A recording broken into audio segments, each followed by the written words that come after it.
It was also during this period that the songwriting duo of Close and Hopwood penned their most controversial song to date. DOM, as it is called on the demo tapes, was a musically unique, simply crafted tale about a man who would park a white van at elementary schoolyards. The lyrical content outraged various community and special interest groups who didn't understand the deeper meanings of the song. In this clip of an undated video posted to his private weblog, Hopwood explains the band's perspective on DOM.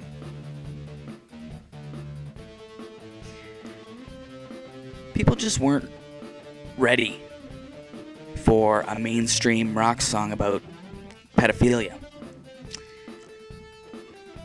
But it's important that people understand where that song came from and where it was going.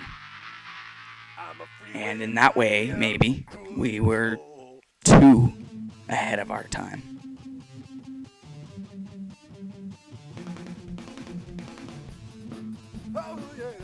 But one thing that wasn't ahead of its time was their tax payments.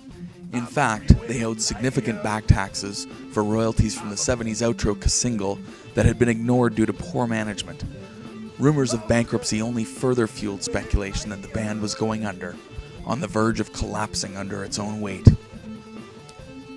Shaft needed to solve their money troubles, and so they tackled the problem the only way they knew how, with music. 1997's Soil Your Hammocks tour marked the first time the band recorded and sold videotape of their live performances. The tour was a critical success, and the setlist included renditions of songs by Creedence Clearwater Revival and Metallica that were considered by many to be better than the originals.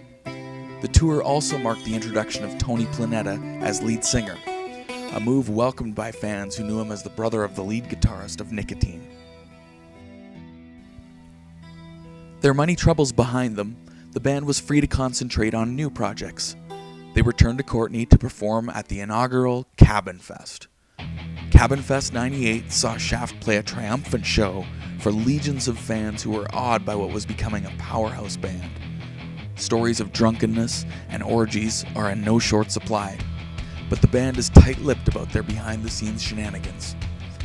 Animal rights groups denounced the band when this picture was published in a number of supermarket tabloids, prompting the group to issue a formal statement clarifying that the Martin pictured was not harmed in any way and in fact appeared to enjoy its participation in a series of trans-species sex acts.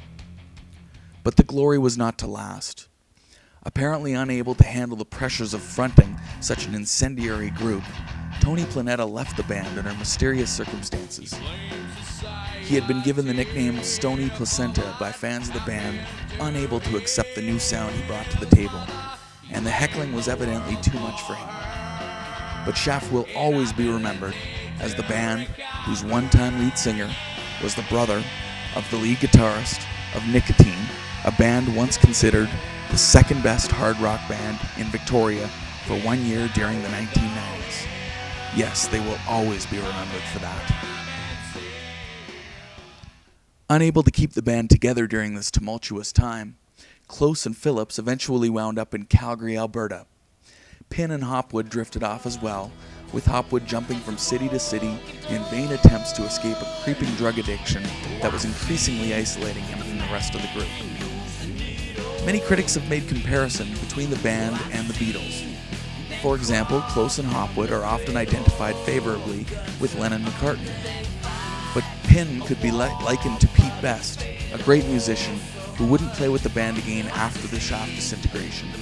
He and his bass would be sorely missed, as the group would be ever after without a permanent bass player.